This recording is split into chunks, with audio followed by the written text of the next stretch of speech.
हजरत आदम अलैहिस्सलाम के बेटे हजरत शीस अलैहिस्सलाम। दूसरा हिस्सा, जब हजरत शीस अलैहिस्सलाम जवान हुए तो उनके अखलाक और किरदार और भी ज्यादा निखर कर सामने आ गए। वह हर काम में सच्चाई, नरमी और इंसाफ को सामने रखते। लोग उनसे मोहब्बत करते और उनकी इज्जत करते थे। हजरत आदम अलैहिस्सलाम उनकी समझदारी और परहेजगारी को देखकर अल्लाह ताला का शुक्र अदा करते। हजरत आदम अलैहिस्सलाम ने अपनी जिंदगी के आखिरी हिस्से में हजरत शीस अलैहिस्सलाम को खास तौर पर अपने करीब रखा।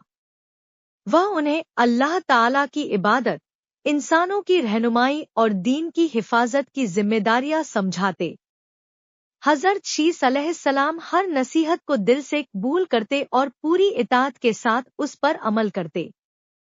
जब हजरत आदम अलैहिस्सलाम का इंतकाल हुआ तो ज़मीन पर गम और खामोशी छा गई। उस वक्त अल्लाह ताला ने हजरत शीस अलैहिस्सलाम को नबूवत से नवाजा और इंसानों की हिदायत की जिम्मेदारी उन्हें सौंपी। हजरत शीस अलैहिस्सलाम ने सब्र और हिम्मत के साथ इस भारी अमानत को संभाला। हजरत शीस अलैहिस्सलाम लोगों को अल्लाह ताला की इबादत, तौहीद और नेक रास्ते की दावत देने लगे। वह उन्हें झूठ, जुल्म और फसाद से रोकते और सच्चाई, अमानतदारी और आपसी मोहब्बत की तालीम देते। उनके दौर में लोग अमन और सुकून के साथ जिंदगी गुजारने लगे। कहा जाता है कि अल्लाह ताला ने हजरत शीस अलैहिस्सलाम पर कई सहीफे नाजिल फरमाए, जिनमें इंसानों के लिए हिदायत और उसूल बताए गए थे। हजरत शीस अलैहिस्सलाम ने उन हिदायतों को लोगों तक पहुंचाया और उन्हें सही और गलत का फर्क समझाया।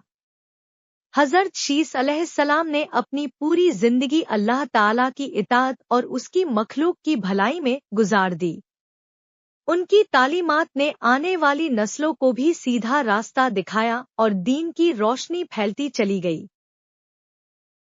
तीसरे हिस्से के लिए वीडियो को लाइक करें, कमेंट करें, सब्सक्राइब करना ना भूलें और बेल आइकॉन को प्रेस करें।